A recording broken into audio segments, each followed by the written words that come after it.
much flexibility. I know I had hoped to get everyone in person, but unfortunately with COVID surge, and it looks like we made the right choice if you look at the numbers across the state today to move this virtually. So I appreciate everyone being flexible and taking the time today to walk through this.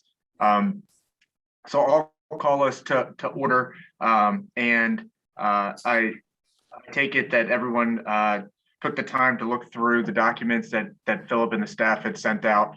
We had pulled together a decision document to help guide the conversation today, and I laid out 8 votes that I'd like us to take, and I went over the form which I'd like to structure this, that hopefully we can get through most of these pretty quickly, and I think the bulk of the conversation will be around the salary adjustments, as well as how we phase that in. Philip, I don't know if there's any comments you want to make before we jump in to things here. No, we have 2 new exhibits as some supplemental materials, and then I can kind of walk everyone through that real quick, and then if you want, we can move on to the decision document. Yeah, if you want to do that. Sure.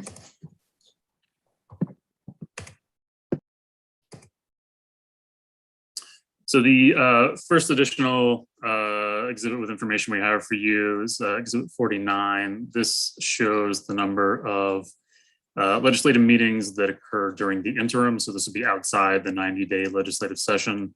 We put this together. This is for the current term. Last year, the term has not, interim of the term has not happened yet. So we don't have, so that's why there's only 3 years here. But as you can see, hovering around 100 interim meetings per year, with significant increase in 2020 due to the pandemic related number of hearings. So we thought this would just be kind of a additional information, give you a sense of the activity that occurs legislatively outside the legislative session. So these are meetings that standing and joint committees have, sometimes subcommittees have, and these meetings would be related to issues that arise outside of the legislative session, either addressing an issue that's coming up or getting additional information from executive agencies and other stakeholders. Philip? Yes. Just a question. So in 2020, I was hearing what you were saying, was that just a bump up because they couldn't meet in session as much as they normally could have, or were there actually additional issues no, so the pandemic? These meetings would be regardless of the method of meeting. So the 2020 would be a significant bump up in additional pandemic related okay, thank you. hearings. Yeah. And then the final exhibit we had sent out, there was some discussion about trying to get some additional information on how much time legislators spend on legislative activity. And so we did send out a survey. We got a pretty robust response, 136 responses. And so what we asked them was about their weekly hour commitments during the 90-day legislative session. So that's this column right here in the middle. And then outside the legislative session during the interim. And as you can see, during the session, almost all of them are spending at least 40 hours per week. And then during the interim, 28% in that 40 plus hour range, 29% in the 30 to 39 hours per week range, and then a little more than a third at 36% in the 20 to 29% range. So, you can see here, close to 2/3 spending, at least 30 hours a week, and then most spending at least, 20 plus hours during that interim. And what percent of legislators have full-time jobs? Do you know that number? I believe we had. I think it was about 80% is what it was. We had. I think there was 13 that were retired, and yeah, the thing that's interesting is that the data that we have, which was very old, was reported about full-time, the number of people who were full-time. I think last time around, I think it was noted that 15% said they work full-time as legislators. Whereas this data would indicate that even if people are working other jobs, they're working a standard, at least standard 40-hour work week as legislators. So, I mean, I think this kind of like, this gets at some of the problem that commissions have had in the past about, how much time legislators actually put into the job. I mean, it's using a standard 40-hour work week that you can clearly see that almost a third of the legislature would be considered full-time legislators by that definition. Sorry, my concern though is that we have no idea what they're doing. Okay, so it's meaning outside of the session, there's no data telling us that I'm working, but am I doing something that's required, or is it something that's voluntary that I'm doing just to maintain, my presence in the community, et cetera? So don't know what they're doing. It's also self-reported, which correct. That's just sort of, ask me, how do I feel type of answer. So I wouldn't put a lot of value into this. It's nice to know, but I don't know if I can make a decision based on this. Right. Well, I mean, I think we kind of have to, right? I mean, this is we asked for the information. This is the information we received, and I think this is. I mean, we can kind of go around and around in different ways on this, but I think this is the best information that we have. And I think similar to, and I think we're supposed to have a discussion about the state employees piece that the agreement that they had. And I think part of what, when you're looking at any workforce, we know that we're not going to judge the full workforce by, whatever percentage is usually a small percentage of folks who may not be, working their nose to the grindstone. I think we think of when we talk about our public employees, legislators being public employees, that the vast majority of them are working hard. They're working nights, weekends, through holidays on, myriad issues that may crop up for constituents. So the data is useful to me, and I think that it's the best we can get in these circumstances. Lester, you're right. It might be the best, but it's not. It has limited value because it's self-reported. So well, and I was going to say, just because we have it doesn't mean we need to use it as a factor for making our decision. That's true. We can use whichever factors we want to use. And I personally, and I mean this in the best way possible. I mean, I think that there's a little bit of, altruism that goes into going into public service. So I don't necessarily know that this is a data point for me that's extremely useful. Philip, this is Latosha. If I can ask, were there any other questions asked in the survey that was distributed, or was this the primary question that was asked of all of the members? Those were the two primary questions: how much time you spend weekly during session and then during the interim. Thank you. So Philip, were you able to get the what percent of legislators have other full-time jobs as well? Yeah, I think Simon referenced 15% self-reported as being a full-time legislator. So the remaining 85% would have other kind of outside employment.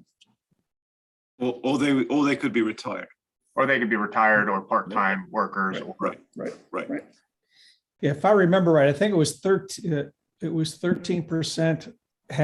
they were full-time and another 3% were retired, something like that. So I just rounded it to 80% were full-time workers or full-time employment somewhere. Yeah, 3% retired.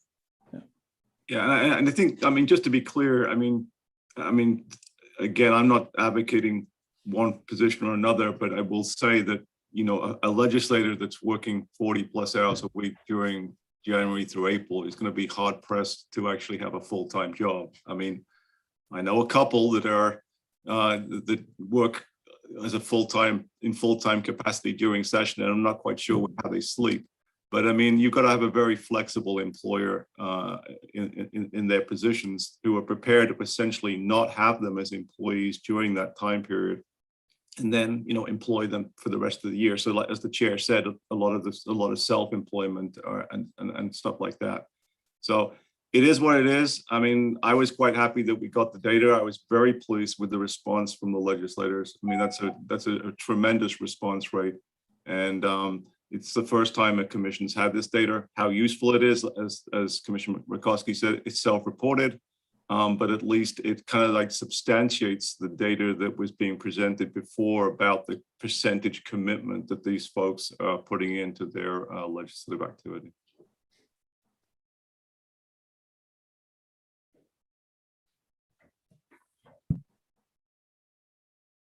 Any other questions on this topic? If not, I think there's a few other questions that we wanted to answer before we jumped into the decisions.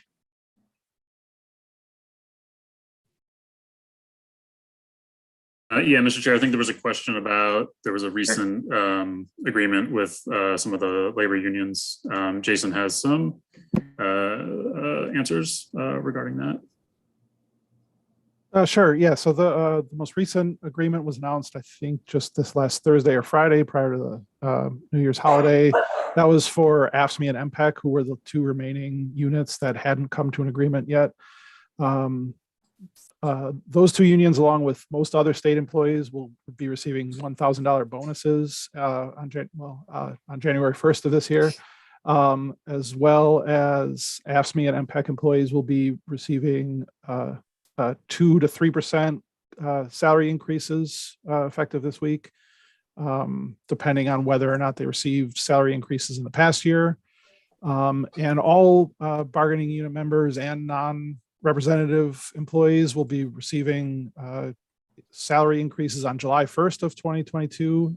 It varies from 3% for AFT healthcare all the way up to 10% for Sliola and FOP members. And then also there are some July 2023 salary increases for varying bargaining units as well. And Jason, do those numbers that you rattled off, those are the COLAs, correct? I combine COLAs and increments together for those in those numbers, just salary increases in general. Okay, maybe for the benefit of some of the other commission members, you want to maybe explain the difference between a COLA and an increment?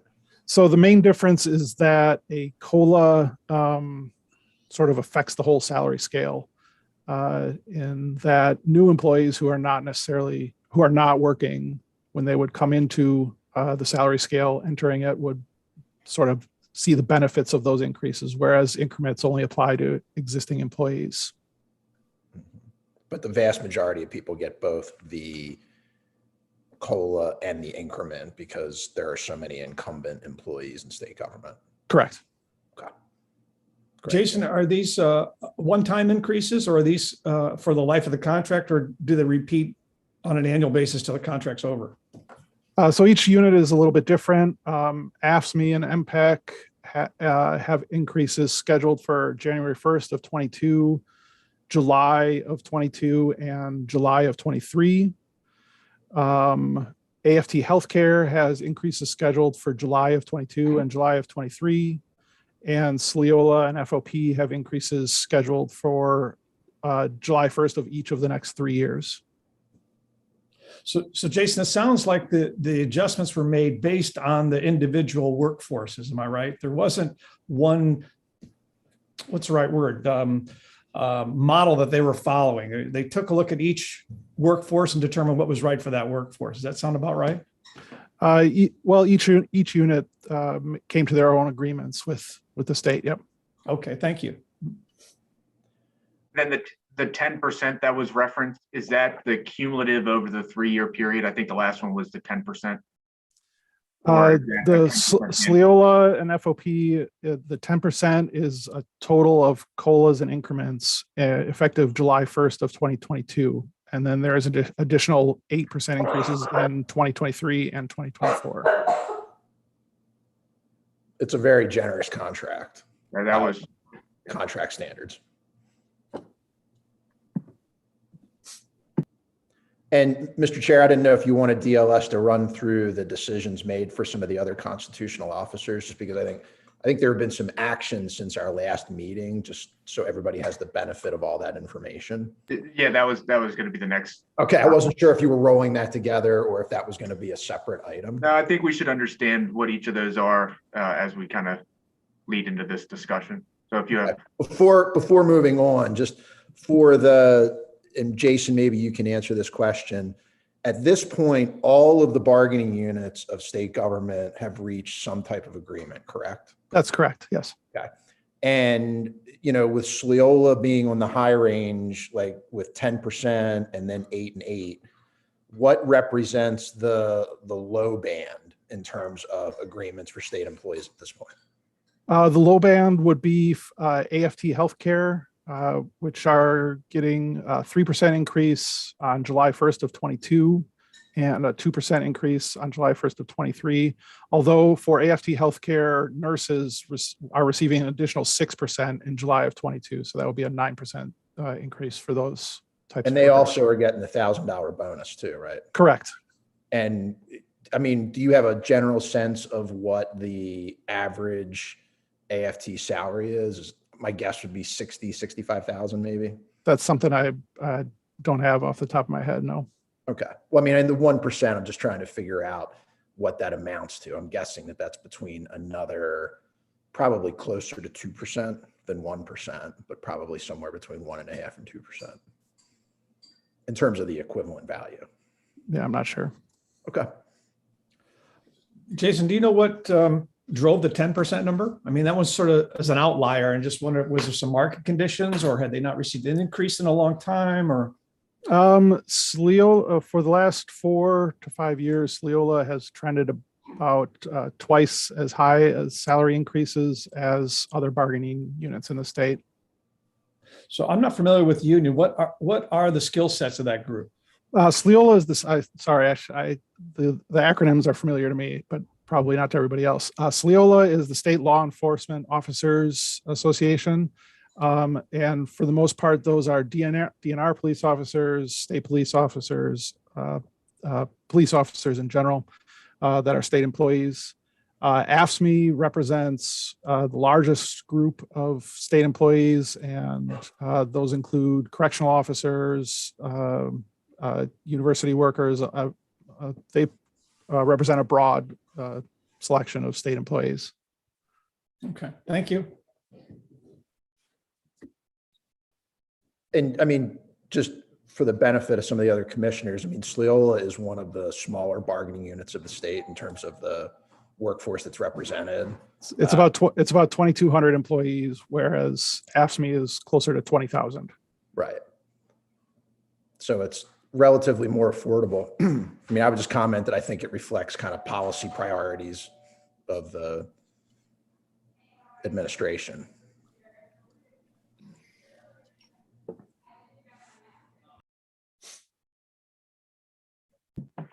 Thank you, Matt. I appreciate those questions. It did bring clarity for me as well.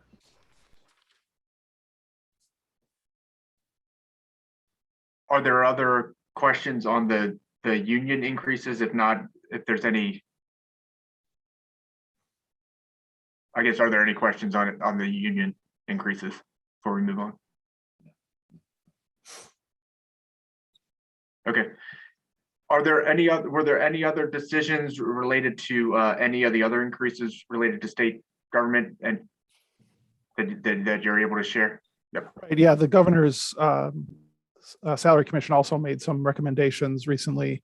If you remember from one of our earlier meetings, the governor, lieutenant governor, and all the other constitutional officers had not seen a salary increase since 2018. The governor was earning $180,000. The lieutenant governor, attorney general, comptroller, treasurer were all earning $149,500. And the secretary of state was at $105,500. And the recommendation by the commission was to increase the governor's salary eventually up to $195,000 by 2026. And that's staggered increases over the course of 4 years of about 2% a year. The other constitutional officers, the lieutenant governor, attorney general, comptroller, and treasurer, are going from $149,500 eventually up to $175,000, with a large increase in the first year up to $165,000, and then a couple more smaller increases over the next couple of years. And then the last one is the Secretary of State, who's going from $105,500 up to $120,000 by 2026. do you know what drove their decisions? I mean, did they have data showing that their salaries were behind the market, or, I mean, what was do you know what their motivation was? I know that's a little hard, but I just thought I'd ask. No, I don't have that in front of me. Jason, do you have that broken out? There's not much of a market for the governor. I mean, he is what, or she is what it is. I think I will say, I would just want to put this into the context of the total budget perspective at this point. And I mean, I think it's worth pointing out that, you know, the state is looking at closing out the current fiscal year with a cash balance of over $4 billion. And even in the out years, having both a cash balance that's really very significant and a structural balance, which is basically weighing ongoing expenses and ongoing revenues, which is over $1 billion in each of the next 6-7 years, which is kind of unprecedented fiscal position. And I think that probably is, as much as anything else, is what's driving, especially the data that Jason just presented on the state employees. The fact is, the state's in a position to reward their state employees at this point, where in the past they may not have been. So I think that's the fiscal situation that we're looking at right now. But we have no information on, is this a competitive salary? Is it behind the market? Is that a market? It's just, we feel it was time to give them more money. Is that what you're thinking? In terms of state employees, the data that we've looked at over the years would indicate that the state employee salaries lag behind county salaries, they lag behind federal salaries, they lag behind private salaries. Okay, I'm sorry, I wasn't clear. I was just talking about the senior legislators, the senior elected officials that he was discussing. So yeah, I think that, I mean, we presented to you, you know, the data from other states, which is, I guess, the most comparable data in terms of what the market is, if you will. Although it's just tough to kind of put these kind of positions into a kind of marketplace discussion, because they're not, you know, they don't work in the same way. Jason, the adjustments that you noted, like I know that some of the executive officers were going up to 165,000 quickly and then incremental from there on. Do you have the corresponding percentage increases that represented for each of those categories? Right. Yeah. So the governor salary is increasing at about 2% each of the 4 years. I heard that. I think it was the other. other. So the other officers, excluding the Secretary of State, are increasing about 10% in the first year, and then from 1 to 3% over the next 3 years. And then the Secretary of State is about 6.5% the first year, and then 1 to 3% the next several years. Mm-hmm. So what's the cumulative for the other officers? You said it's 1 to 3. What's if you looked at year 4 salary compared to where they're at now? Do you know what? So it goes from 149.5 up to 175 by 2026. 175. Yeah, and that's about a 17% increase.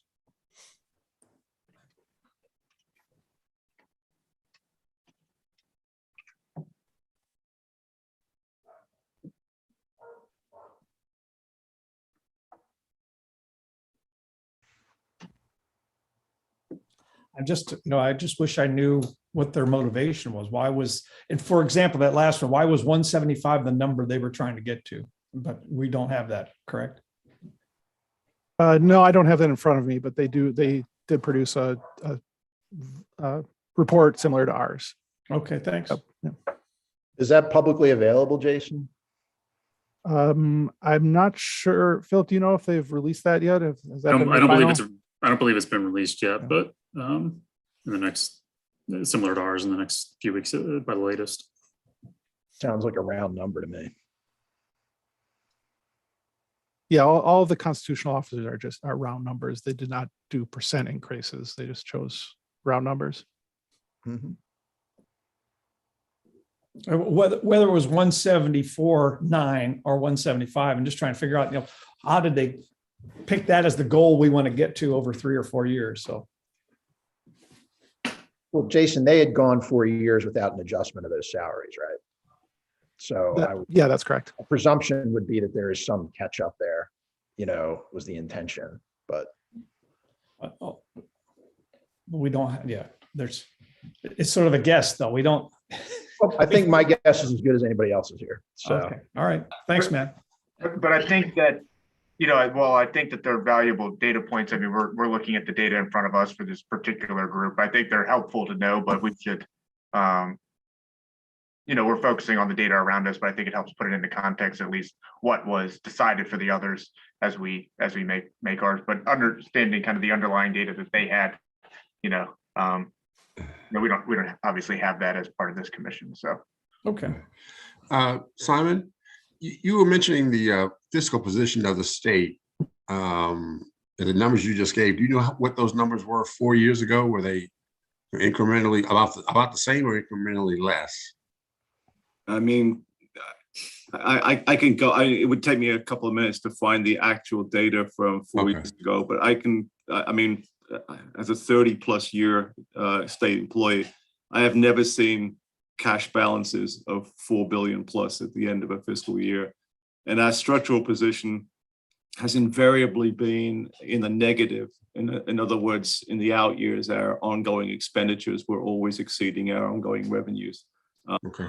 So I think, yeah, I mean, these really are very, I mean, they're really unprecedented numbers that we're looking at. Right. Does anyone know, I guess who works for the assembly, whether or not there's any move going to be made for other state employees to get increases, given our financial position? So the numbers that I gave you for all the represented employees, non-represented employees will also receive similar increases to those as AFSCME. So about 2% effective January of this year, and then total of about 5% in July of this year, plus the $1,000 bonus.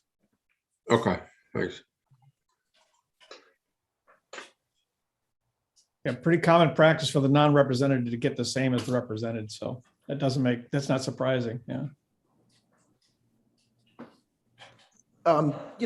Jason or Philip, Simon, I'd heard, that there had been some, tax law changes that might impact like legislators' reimbursements. I don't know if we're like moving on to another topic, but I'm wondering if there are any changes like that you're aware of that kind of hit the bottom line for legislators. Yeah, Philip, you want me to talk this through? Yeah, that's fine. I didn't know if we were done with that conversation. I wasn't trying to get ahead of us, but. Yeah, I mean, the specific issue we have is that our finance office talked to us recently, is that the IRS have decided that if you live within 50 miles of Annapolis, any expense that you get, so for example, meal reimbursements, hotel reimbursements, they are considered to be now taxable. This only applies to legislators. It's a special ruling about legislators in particular. So if you live within 50 miles and you receive meal reimbursements, that money, which is previously not being considered taxable, is now taxable. Philip and I have talked about this offline as to whether there's anything that the commission can do about this. And Philip, I don't want to talk to you for you, but I think my perspective was that because of the constitutional provisions which require equity in salary compensation, that's just the way it's going to be. So in other words, if you're a legislator who lives 60 miles from Annapolis and you receive $5,000 worth of expense reimbursement, that $5,000 will be tax-free. If you live 40 miles from Annapolis, that $5,000 will be taxable. That's something the finance office is going to let the legislators know for the upcoming year. It's not a new ruling. It's apparently an older ruling that they're just kind of catching up on. But I don't think we talked about this in the past few days, and we don't think there's anything the commission can really do about that, because there has to be, equity in terms of salary compensation. It's just the way it goes. I mean, and in some ways, it's like, as you've talked about, people having other salaries and other compensation. We don't know the tax situations of all those folks. So it's just, it just plays out the way it plays out. But as it relates to the total compensation and other payments received by legislators, I mean, I'm not saying that there's anything that the commission can do about it, but I do think it's something that we should be aware of. And I appreciate you kind of explaining that so succinctly. Do you have any sense of what percentage of legislators live within the 50 or 60 miles? So does this impact, 2/3 of the General Assembly, half the General Assembly? I don't know offhand, but I would suspect that it affects the majority of the legislature because the larger, more populous counties like Montgomery, Prince George's, Southern Baltimore, Baltimore City, Anne Arundel, obviously they're all within the 50-mile radius. Right. So I think that that's a pretty reasonable conclusion. Yeah. I would just kind of put out there that, and I don't know where the commission's going to come down on this, but if we were to say no salary increase for the next 4 years, with that kind of change in the tax policy, it would effectively be a cut, for the members of the General Assembly, because many of them are going to have an out-of-pocket expense that they didn't have before, or they're going to have an increased tax liability that they didn't have before. That's assuming, that they submit their meal expenses and their hotel expenses, et cetera. So I think the IRS is trying to impact behavior, maybe. Well, I'm not speculating on what the IRS's motivation is. I'm just trying to get down to the real world impact for potentially a majority of the General Assembly members. I just think that's something we should be aware of. Well, I think even if they don't, and I'm not sure that it's I don't know what the parameters of the benefit are, but even if let's say they don't accept the travel piece, for instance, I mean, that's still effectively a cut, because there's not like they're not going to telework, right? I mean, they're still going to be driving, they're still going to be using gas and coming to Annapolis to do their business. So even if let's say don't accept the reimbursement for travel or don't accept the food, they're still going to have to spend the fuel cost to travel. Right. And that's fairly similar to every other employee who commutes to work. So I mean, if I live within 50 miles of my office, I've got a commuting cost. So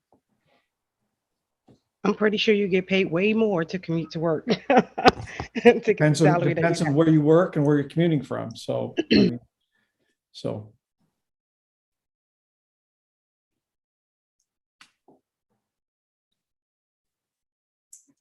I have a question as it relates to the decision documents. I don't know if now is a good time or if we're done with that topic.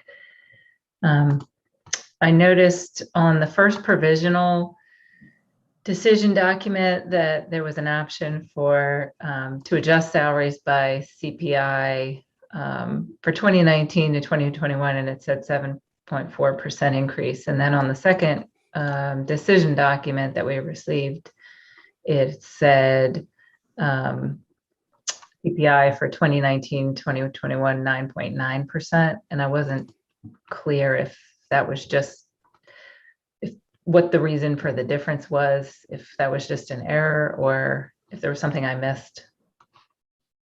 You want me to respond, Mr. Chairman? You can respond. So the first, go ahead, Mr. Chairman. Oh, I was just gonna say when the first, and this was my understanding, the first number was a 3-year CPI number being applied over a 4-year period.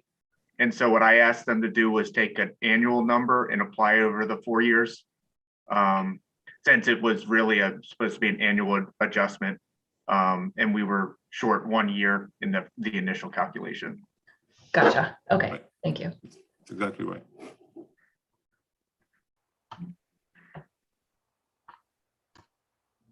So it comes out to be roughly 2.5% each year, which is in line with other CPI that I've seen.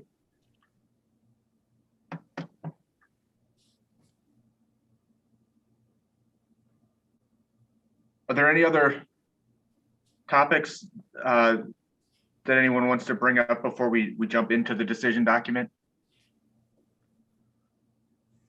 Marco, if I can just ask, are there any other updates that we should be aware of that has not been published to the public that would affect our legislators and or state employees? So is there any other elements or questions that were not previously addressed that we should be aware of, or any of the topics, Simon, Jason, and Philip? No, I think with the follow-ups today, we've covered everything. You received one piece of public comment that I forwarded to you all, but it was related to compensation of legislative staff, which is not under the purview of this commission. Yeah, and I'll just make a comment. I appreciated the input from that individual. And I talked to some of the other commissioners about the topic. But you know, when you look at the scope and the charter of this commission, it's really not within our scope to really take a position on that or put it in our report. So I'll, you know, appreciate the commentary. That's really falls outside of the scope of this commission to take a stance on that. You're right. If time permits, if I might, at the end of this discussion, perhaps we could just make some observations about that. That would, and I think we should just move on at this point, though. Can I just make a point, Mr. Chairman, that was the personal legislative staff, not the professional legislative staff of the Department of Legislative Services. It was not. It derived from a legislator's staff, not the professional staff. Understood. Mr. Chair, DLS, could you just maybe walk us through again the process in terms of after the commission acts, what happens next and the timing, just to kind of refresh everybody's memory on that? Yes, so after today, for when you've made all your decisions, we will update the resolution document that outlines all of the existing provisions subject to any changes that you all make in your decision process today, that we will need signatures from you all. And so we will circulate that to you all with instructions for providing an electronic signature. And if there's any difficulty with that, we can discuss how to proceed on that. The resolution along will be included in a consolidated report. So you'll have all the exhibits, summaries, transmittal letters of all the activities that this commission has undertaken. And then that all gets compiled, and the resolution and that document need to be submitted to the House and the Senate by the 15th day of the legislative session. So legislative session starts next Wednesday, the 12th. So 15 days from then, it needs to be submitted. So I think we have ample time. You know, we're hoping to get that compiled sometime by early mid next week. And then once it goes to the General Assembly, I mean, you know, I know that the governor's budget's probably already been sent to the printer. Does this get adjusted through a, you know, BRFA language? Like what happens? Like so once submitted to the once the submission process is done, the resolution would take effect unless the legislature introduces a resolution to alter it, and their authority is limited to only reducing any items that this commission incorporates into the resolution. So if nothing happens, the resolution would take effect. And then if there's any legislative actions to modify that, those would be processed, like a bill would be processed and incorporated into the resolution. Okay. So the recommendations become, you know, the ceiling basically, correct? Like they can't. Correct. They can only go down.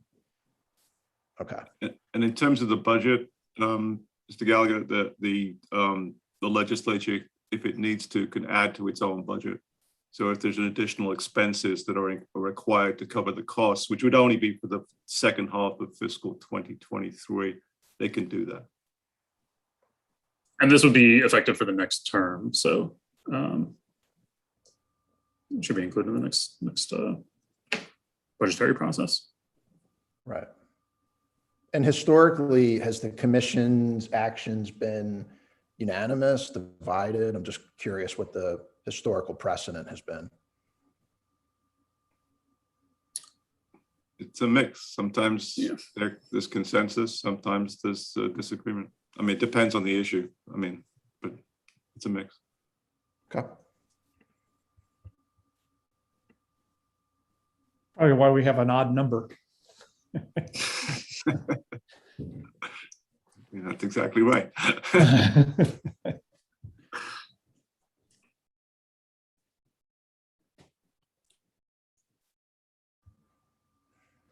Any other comments before we get into the discussion document? I do have a question. And once again, I apologize for holding everyone up. This is the first time I'm participating in the commission. So I do want a little bit of clarity regarding the percentages suggested that we'll be voting on, the 7.4% and the 8.5%. Given in light of the recent decisions for state employees, as well as at our executive level in government here at the state level, are we able to suggest or discuss increasing that percentage, the 7.4 or 8.5? You're not limited to any particular decision point. So if any of the commissioners have a proposal, they can propose it, and if there's a second, it can be up for a vote. Thank you for that clarity.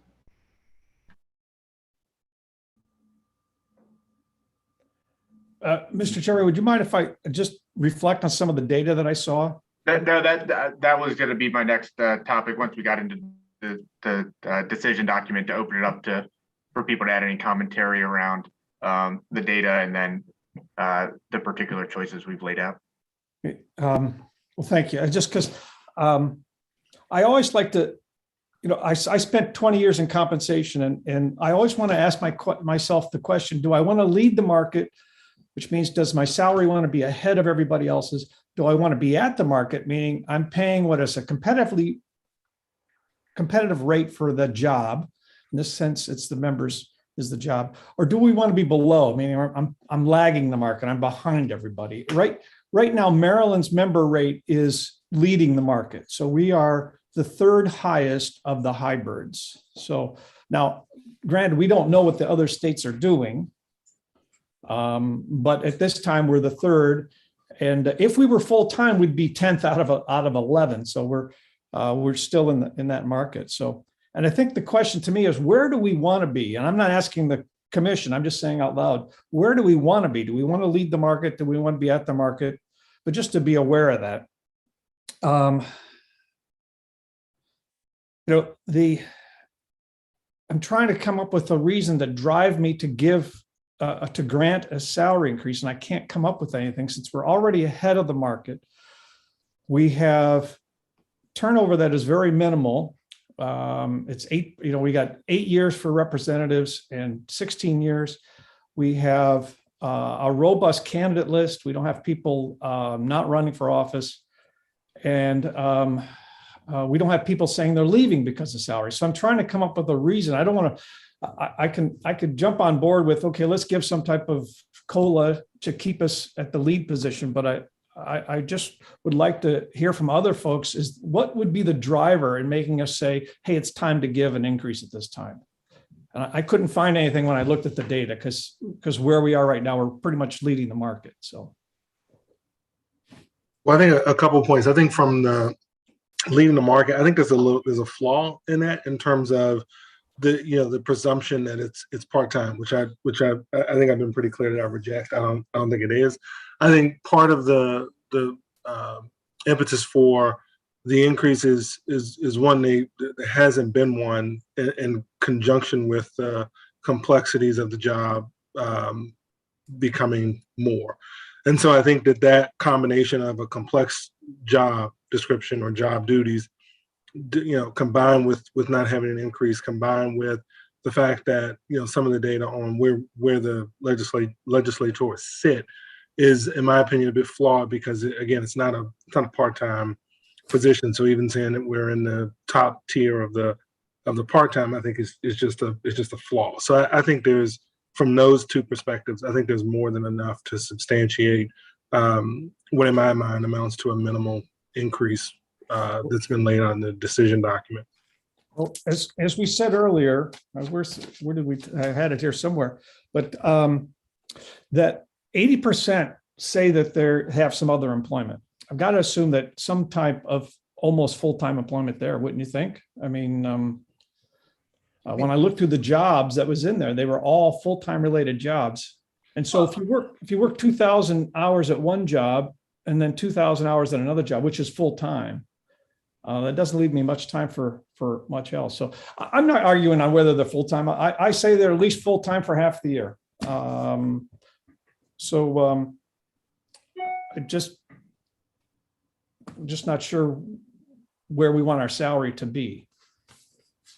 And Commissioner Rakowski, you don't find it compelling in terms of like the years that have gone by since there has been an adjustment? And do you, I'm curious how you value the adjustments that are agreed to for other elements of the state workforce and the constitutional officers. Well, I guess what I struggle with, and sure. I'd love to hear your comment. We've had a huge amount of data, and I credit DLS like I always do, that they pull in all the relevant information and maybe even some information that's a little bit less relevant. But it's exhaustive and it's great.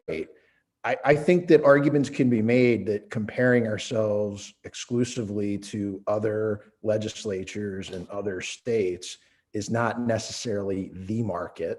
It's a market and it's one point of comparison, but the other members of the state workforce, the other constitutional officers, the representatives at the local level, I think are all pretty relevant data points too. And, you know, in terms of in a very, very extended period of time without any salary adjustments, when you factor in, you know, inflationary forces, you know, the buying power of the members of the General Assembly, I think it's hard to argue that it hasn't gone down. So I just, to what extent do you factor in those considerations? Well, I have to go back. I have to make my decision based on the data that's provided. And the data that's provided is saying that our salaries are fairly high right now. And I'm okay with that. And if we're saying, hey, we want to be leading the market, then let's maintain our position. But I can't get on board, hey, just give an increase because we haven't given an increase in a while, because the data doesn't drive that decision. Now, even if, you know, if you look at the per capita for Maryland, they're still pretty close to that number. And so it's I don't want them to be making much more than the median per capita income. But that's a whole other story. So. Can you explain why that is? Explain what is? Why you think legislators' salary should be tied to per capita median income? I didn't say it should be tied. I said that it's less than, and I think it's a good data point to know that it's less, for me, that it's less than. I think just elaborate as to why you think that's a good data point and helpful. Because that is what you could say, if it's the median number, you can say that is what the average isn't the right number, it's the median number. It's the median income that every individual in the state of Maryland is making. Right. Should we be pegging would it be appropriate to peg it towards, or at least be aware of where we are in that from that number? Are we ahead of that number? Are we below that number? Are we at the number? And are we happy with where our salaries are in relationship to it? So that was another data point I was looking at. So, and remember that the per capita number most likely that they have is a full-time job. I'm assuming, I could be wrong, but that's just assuming. So. Well, I mean, for me, I guess, and maybe I'm not looking at this correctly, whether or not it's full-time or part-time for me is secondary at the end of the day. We have some data points around CPI as well as the general salaries of most state employees. So I feel like those data points are relevant as it relates to us making our decision around what we think we should do. I think if we try to boil it down to whether they're full-time or whether they're getting other income, for me, I can't manage that. So I think we should just look at what the fact that they haven't gotten an increase and what can we tie it to that would make it equitable. And I do think that we have data points for that. We do, if I might. I'm in agreement with Mr. Davis and both Mr. Gallagher about their general observations. And I think you just mentioned that is the data point we used to make that judgment. And it's important to recall, as we know, this isn't just simply a bloodless sort of empirical exercise in picking a number, but we use all that to do that, but it's a value judgment. And I think that there's to some extent, I agree with, I think where I has the sense of both Mr. Davis and Mr. Gallagher about the nature of that value. And while it is important to say, look at other institutions, other states, whatever, I'm just not sure that is what I'd like sort of hang our hat on. And I think that, so again, let's more focus on, I mean, it just as a personal observation, I'm a small businessman, have been for a long time and all that. So I can certainly look at those things, but I think this is a little bit different, and how we value these people and what they do and what they mean to us, I think is an important consideration. So, well, that's sort of vague, I know, but it's important. So. It just seems to me that if we don't do anything, if we don't give an increase, then at least at the very least an inflationary increase, then we're actually reducing the salaries. I mean, we have no reason to change. You know, former commissions have established a level of compensation as it relates to a lot of those factors, and it's been very clear there hasn't been an increase, and there has been quite a bit of inflation. And I also agree that the work level has increased, but even if you don't take that into consideration, by not doing anything, it seems to me that whereas all the other basically state employees and officers have been increased, it seems that we are making a decision to effectively reduce the compensation. I don't see that there's any cause for that. I agree, and maybe I'm not sure if I was clear in what I was saying. That I'm not saying that we shouldn't make an increase. I think that we have data points that we can use that are not subjective, and whether or not they're full-time or not, to me, is subjective. So I think that we have data points that we can use to make that decision.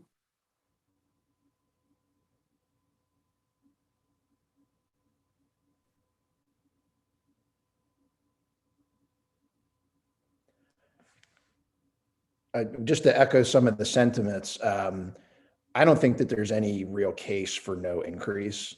I think that there should be some type of adjustment to the salaries going forward. Mr. Chair, I'm very appreciative for the efforts that you've made to try to, streamline and present some options. I think option 2, which, I think that's the one, I don't know what we're calling each of these options, but I think that's the one looking at, median household income. And I think it amounts to a 4.5% increase. I mean, with the compounding effect, I mean, that's barely a 1% adjustment per year in option 2. From my perspective of the 3 options, I'm partial to the third option, but I also think that there needs to be discussion about the adequacy of that option, particularly given the other actions that have been taken as it relates to the bargained agreements and the adjustments to the constitutional officers, because in my mind, that is the most relevant market and the most relevant comps. I'm not ready to put forward like an alternative proposal, but in my mind, my decision-making is whether or not the third option is adequate given, some of the new information that we have, given the other actions the state has taken recently. And my last point would just be, having served in state government and, having my own personal sense of the work that the legislators do, I know that in past years, during the Great Recession and during some extraordinarily challenging fiscal periods in the state's history, decisions have been made to not award adjustments. And I think that, those were very, very understandable and justifiable decisions at the time.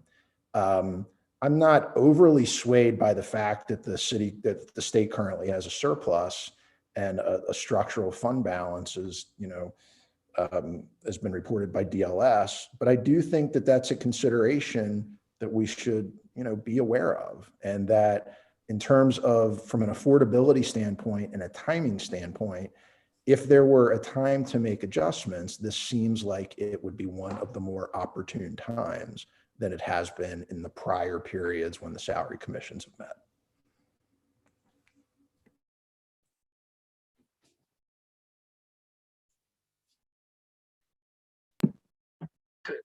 To Commissioner Gallagher's point, does the structural surplus, does that take into account these new increases that were recently approved in any sort of projection for the surplus?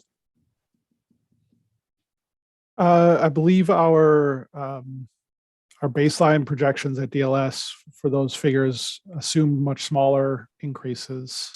But again, relative to the size of the surplus, it's not a significant difference. Thank you, Jason.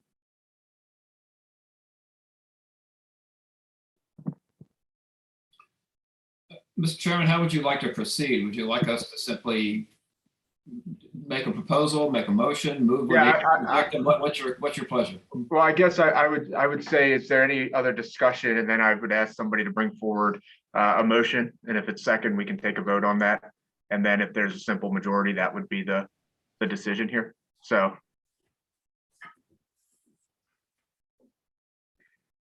Any other discussion? Mr. Gallagher, you propose that you thinking about an alternative proposal that goes beyond the third option? I mean, I would be open to an alternative proposal. I hate to put this back on DLS again, but we have all of these bans in terms of all the negotiated agreements, all the actions of the Constitutional Officers Commission. And then also, don't we have a Judicial Commission as well? Haven't they acted recently too? Believe they've been meeting. I don't know what, I can see if I can find what they're. Yeah, I forgot to ask about Decisions. that earlier. I'm sorry, but I mean, there's three commissions. We're one. There's the judiciary, and then there's the constitutional officers. In my mind, the fact that the General Assembly, there's some question about how many are part-time, how many are full-time, the hours involved. I think we are a commission that is cumulative by nature in terms of our work is being built upon prior commissions. And to some extent, those adjustments on salary have been priced in. I would like to understand the bans on the executive, constitutional officer compensation. I would like to be aware of the adjustments to the judiciary. And then I would really like to understand where our recommendation or potentially new recommendation might sit vis-a-vis those two comps and peers. Phil, any luck pulling that up? We're reaching out to staff right now to see if we can get the judicial comp numbers. Matthew, I Yeah. support that idea, and I would feel comfortable having those data elements as well. Yeah, from what I'm pulling up just by simple Google is that this was done in 2018 for the judicial comp. So it's a couple of years ago, and they got significant pay raises. What's the Isn't number? there a current commission too, Simon, for? I think it's every 4 years too. I'm not sure. But it was last time around they got $20,000 pay raise over 4 years. I mean, Simon, I was approached a couple of months ago before I got appointed to this commission to ask about my availability for the Judicial Commission. So I'm just trying to get a sense of if they've acted and if that's a data point we can get right now. Yeah, I think that might be coming up. Okay. Marco, this is Latosha. I have a question. I'm just looking at the time. We are at 3:00, right? And our meeting goes until 4. And I want to ensure we don't rush this process, but I do also understand that we do need to, make a decision and get the work done. Would anyone be opposed, or could I ask of you, would you be open to adding on another meeting to allow our fabulous DLS team here to acquire the additional information that we just asked for, so that we can just have the time to make the appropriate decisions? Yes. So I'm trying to be respectful of people's time here, and I know that we're getting close to the January 12th start of the legislative session. I guess, do people feel strongly that that information is going to sway them into being able to make a decision here? I mean, we have pretty exhaustive amount of information here. Before, sorry to butt in, but I can give you some information about what the Judiciary Commission did, if that maybe would help. They recommended a $10,000 per year increase for each of the next 4 years for all judges. That's prospectively, Jason? Correct, going forward. Do you know what that represents on a percentage? I don't know what the judges. I mean, each judge makes different salaries depending on the positions. I'm efforting to get that momentarily, but that's what I can tell you right now. So 40,000. So 40,000 over the course of 4 years. Correct. I mean, I'm agreeable to taking more time to get it right and to try to get as much consensus as possible. I do think it would be helpful to have all of the information from all of the commissions, and that's just one other commission. I mean, Jason, that's really helpful. I don't know if they have a report yet. It doesn't sound like that they do. I mean, the other possibility, Mr. Chair, would be whether or not you'd want to act on some of the other decision points and leave the salary decision point, for another meeting when we have additional information, and maybe there is a quicker consensus that could be gained around some of the other points.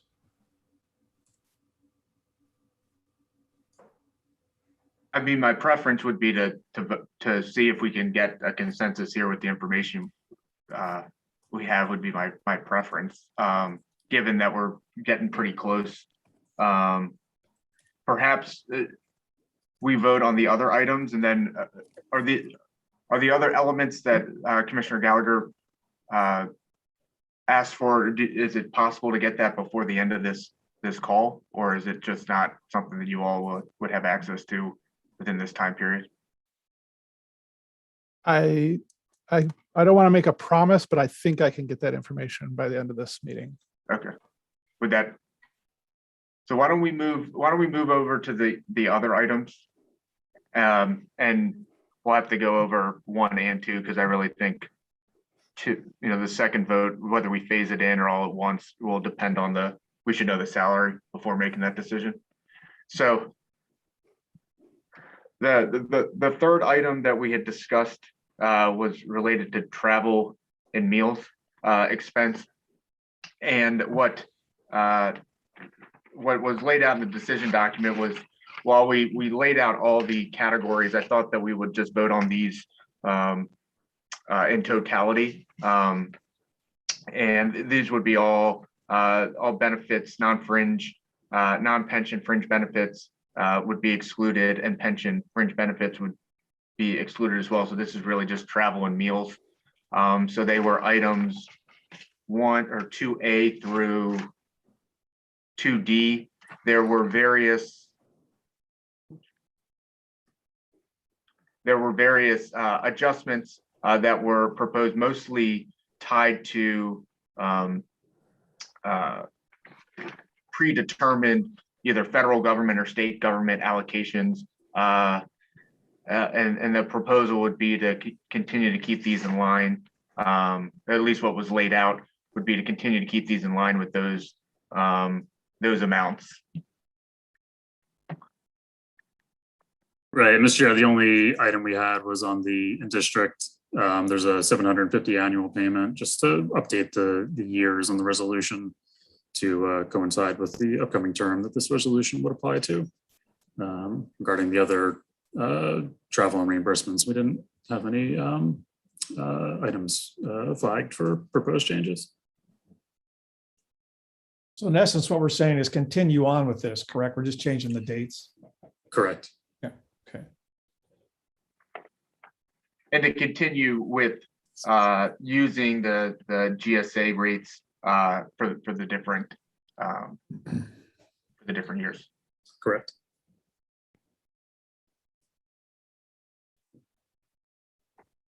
So would someone like to make a motion to move this forward?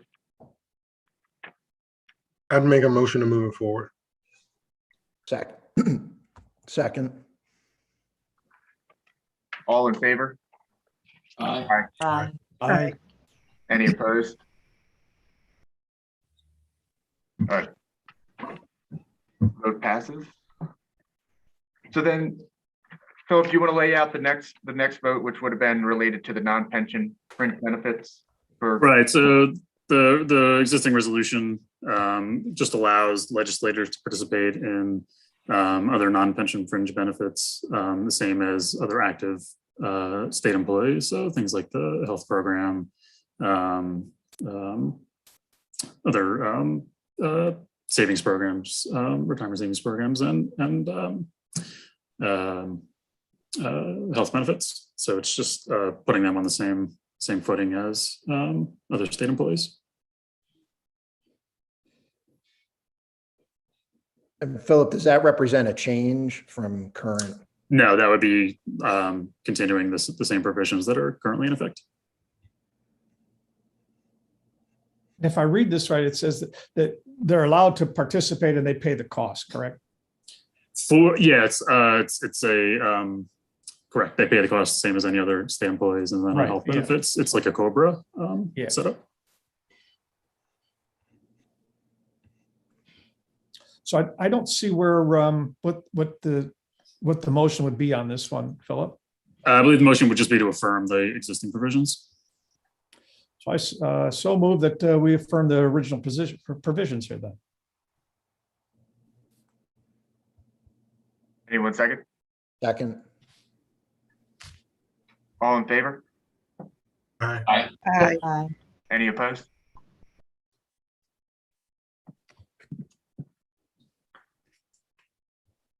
Would you like to walk through? There were four components of the pension plan that we wanted to go through. So we want to just walk through each of them, and then we'll vote on each individually. Yes, so we had three items for proposed changes. I'll skip ahead to 2 and 3 because those are fairly easy. The first one was regarding an obsolete provision in section 20B. This is about transfer of service. So there are no members with service pre-1975. So this would just be some cleanup of repealing this obsolete provision. Philip, if it might be helpful, I got a couple of screens open. Could you just reference the page and the heading in the decision document? Just so sure. It's page 6 of your decision document. Yeah. Page 6 of your decision document, and it would be the second bolded provision in the middle of the page. This is a provision regarding transferring legislative service when a legislator who's not vested leaves the plan, and this provision is obsolete. There's nobody currently that it would be applicable to. So we're eliminating a provision that no longer applies to anyone, correct? Correct. good summary. I move we accept the change as submitted. Second. All in favor? Aye. Aye. Aye. Any opposed? The third item, this is on page 6 and then spilling on to page 7 of your decision document. In the military service credit provision, there's a reference to when that military service is being claimed to be done and consistent with the Code of Maryland regulations. The existing resolution references a particular citation in COMAR.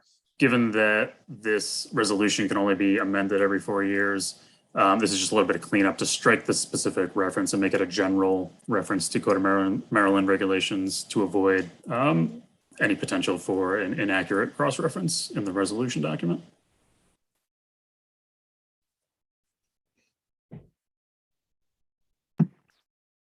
Anyone like to make a motion to make the change? So moved. Second. A second. All in favor? Aye. Aye. Aye. Any opposed? All right, passes. All right, and then the final item we flag for proposed changes relates to the survivor allowances paid under the pension benefits. In particular, there's actually, let me see if I can just pull this up. There's a provision that allows, as an optional form of benefit, a 100% survivor allowance. That includes an actuarial calculation. The way the existing provisions were written, it's a little bit confusing with regard to the way in the plan a surviving spouse is preferred for any survivor allowance, and that's for the base benefit of the 50% survivor allowance. So the optional allowance had some language in there that created some confusion because that allowance is tied to being calculated with respect to a particular individual. So the proposed changes on this, I don't know, did that change for everybody? Are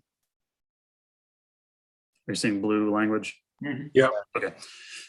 So there's 3 provisions. It's sections 11, 12, and 13 of the resolution. Section 13 dealt with designating beneficiaries. And this provision in the existing resolution applies to both members and retirees selecting beneficiaries. The change we have here is we've pulled out the provisions relevant to retirement changes of beneficiaries. So we're striking this language here. This is related to that survivor 100% option.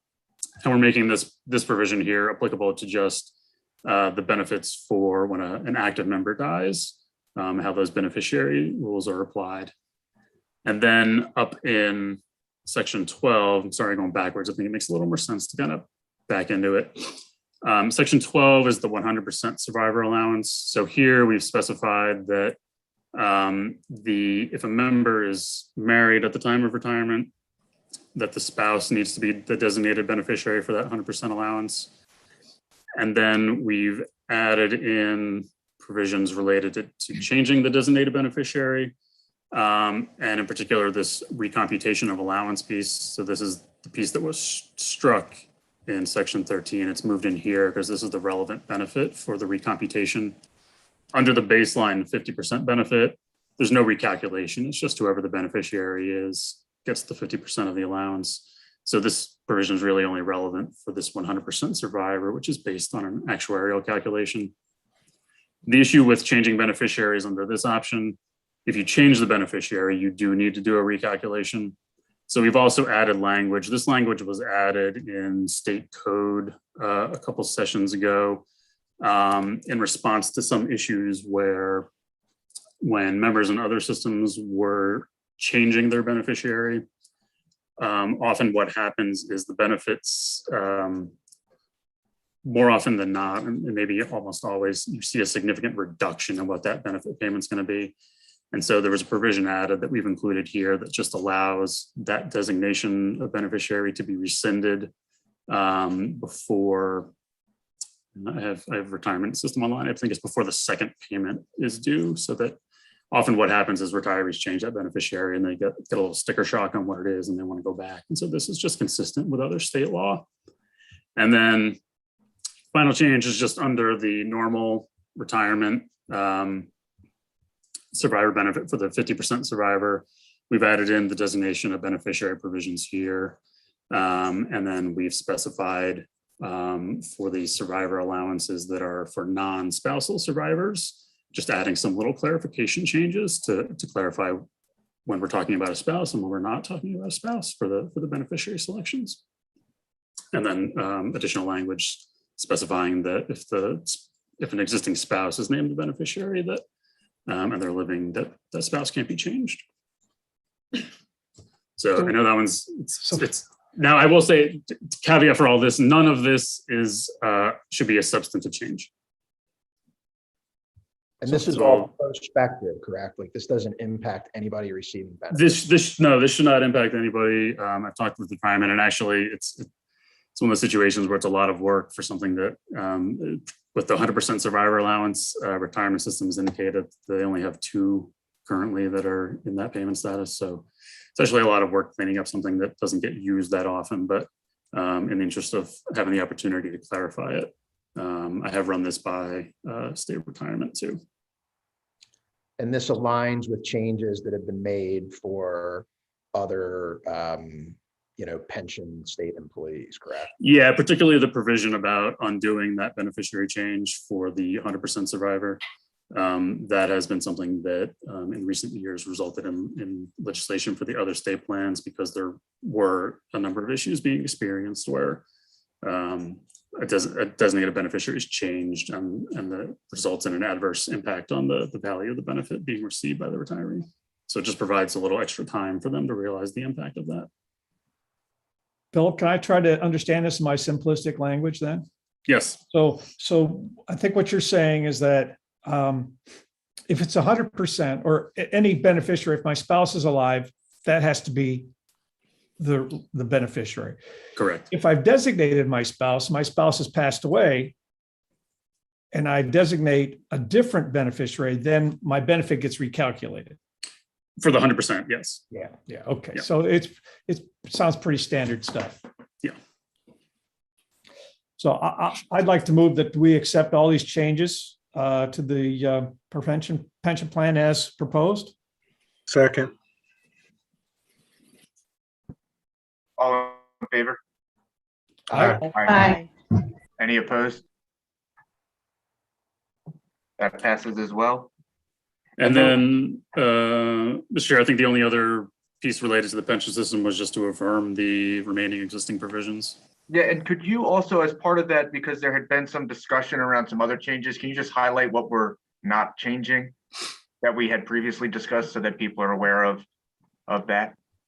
Yeah, so the base provisions, the contribution rate, the multiplier, the eligibility to receive a benefit, the maximum benefit of 2/3, all those are being retained. The one thing we did discuss last time was the forfeiture provision, and I did have some further discussion with retirement system regarding the domestic relations order. They did clarify that if there is a domestic relations order in place, any forfeiture would be done in accordance with any protections there related to returning contributions. There was also I also had some discussion about them that some of the existing statutory provisions have not been tested yet. And so since this provision in the legislative plan is locked in for 4 years, we didn't think it was prudent to make any changes here without seeing whether or not the statutory provisions needed some kind of revision or updating. And again, this is related to forfeiture. So it's, as long as a member is not being convicted of a crime, it shouldn't be impacting them.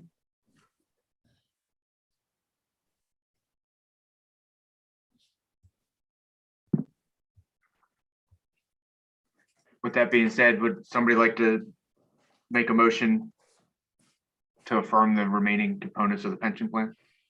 So moved. Is there- Second. All in favor? Aye. Aye. Any opposed?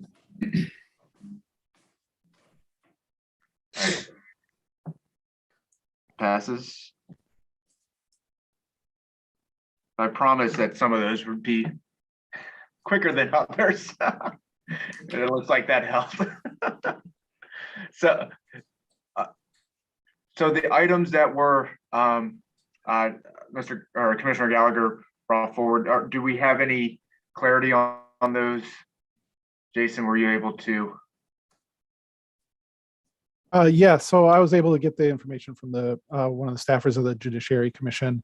They are recommending a $10,000 per year increase over the 4 years of the term, and that depending on the salary, it's about a 5% increase for each of the judges. Then that's Court of Appeals judges and chief judge, all the way down to district court judges and chief judge.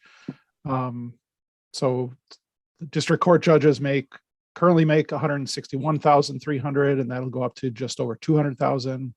And the chief judge of the Court of Appeals currently makes about $215,400, and that'll go up to $255,000.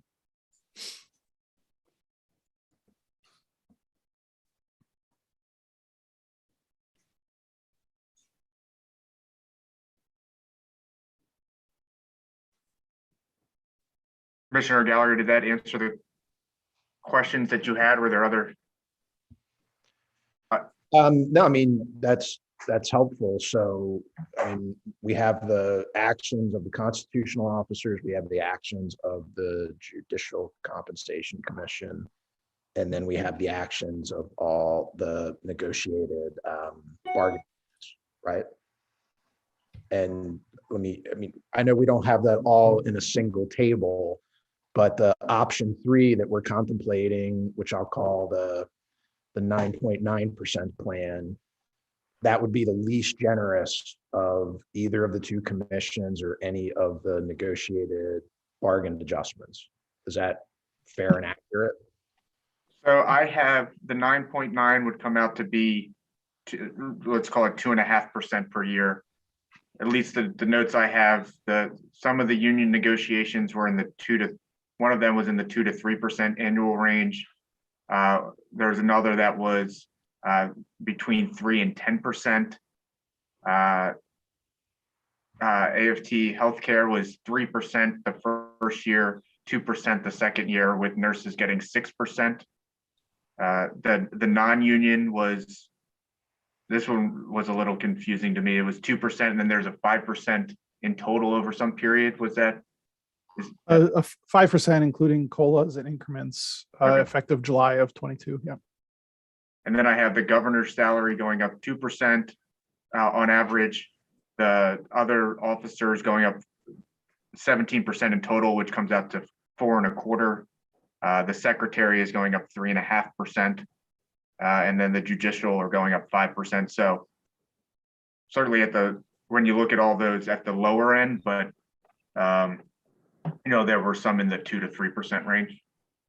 Well, I mean, I think it sounds like the governor might be in the 2% range, but 9.9 over 4 years, if you factor in compounding, it's not 2.5% a year. You can't just take the 9.9 and divide it by 4. Yeah, I was around. Well, we can back into if it's 2.3, then. Well, Mr. Chairman, I'm not trying to drive this to, I'd like to get this wrapped up and concluded as soon as possible as well. And I don't know where the balance of the commissioners are in terms of the adequacy of option 2 or option 3 as you put it forward. I, for one, would find it helpful to kind of see all of that kind of laid out on one page and in one space so that we can really understand where the General Assembly recommendations would be slotted. And for me, I feel like that DLS has provided a lot of the information that we need in terms of the local jurisdictions, as well as the CPI, as well as legislatures and other places. I haven't seen kind of that one table that has the constitutional officers, the judiciary, and then all of the state bargaining units, which would be of interest to me. I think if there was an interest to potentially go beyond option 3, it would be helpful to have all of that information. If there is not an interest in going beyond option 3, then it probably has less value. Yeah, I can speak for me. I mean, I think your point is right. I mean, I think the third option, which is the 9.9, to me is, that's the only one that of the 3 that I would consider. I think I've been clear in saying that a no increase is not a consideration for me, and a maintaining is effectively a cut, so that's not an interest to me either. But I do think that it is valuable to know, to Commissioner Gallagher's point, the decision that the commission is going to make in terms of compensation, just where does that fall in line with the other groups that have already made their determination. I think that would be helpful. I certainly could see going above the 9.9. I don't think drastically higher, but I definitely could see going above the 9.9. I think we've been clear that the work that General Assembly is engaged in has gotten more complex, and there's more of it, and their compensation has not kept pace with that. And so in my mind, they're out of whack and desperately need an adjustment. So I could see going beyond that, and I think it'd be helpful to kind of see where all of the adjustments have been, just to kind of frame and get a good sense of where we should be. I mean, I would propose, Commissioner, Mr. Chair, if you were agreeable to this, that if DLS could provide the constitutional officers, the judiciary, and then all of the bargaining units, what the next 4 years for those comps look like, that if we scheduled one additional half-hour meeting, I think that we could bang this out. You know, if we had 48 hours notice, like one seeing that one page of data, and that we would be in a position to make an informed decision as to whether it's endorsing the 9.9 or putting forward an alternative proposal. I mean, I'm impressed, as I always am, by DLS in terms of their ability to kind of pull up this information on very, very short order. But I'm cautious that like our actions are going to be binding, and it does represent a ceiling. And if that's all that we're going to do, if we're really, really well below the actions of most of the other constitutional officers, the judiciary, and then all of the represented employees of state government, it's going to be locked in for 4 years. And, you know, there's not going to be really any recourse at that point. So I'm a little bit hesitant to go forward right now in the absence of seeing that information all in one place. I would agree with your proposal. Mr. Chairman, I want to ask, and I'm mindful of the fact I know you and your hospital, you're in the midst of a very, very difficult time. It's going to get more dangerous and more complicated, and I don't want to impose on your time, and this is important, but I'm very serious about that. But would that work for you within the next several days? I want to make sure that we all have all the information we need to move forward, but I also want to make sure that all the commissioners are present for the vote. So as long as we can get that information and everyone can be present for the vote, then I would be okay with that. But we would need to find a time that would work for everyone. I think a 30-minute discussion, we could get through it quickly. And I think we have the information, and we could hopefully get this out in probably in the next day or so, and then meet again by the end of the week. And can I just make one point though, to Mr. Gallagher's comments?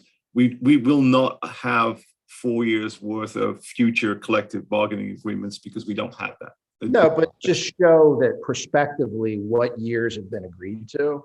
So yes, sense of the outlook going forward against our actions will be juxtaposed, I think.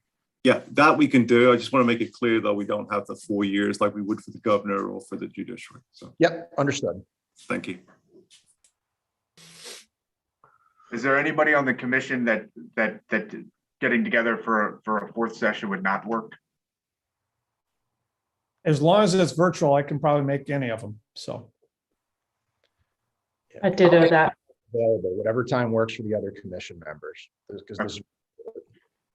And I agree, this is important work. We need to have the information that we all feel comfortable taking a vote on.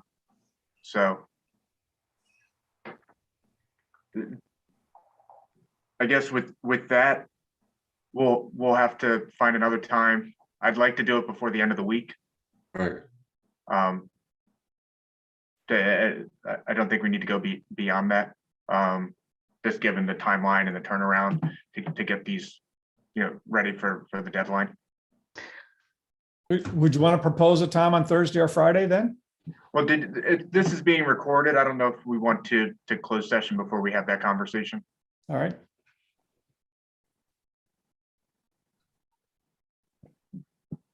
Let me check with the support staff whether we can stop the broadcast and adjourn.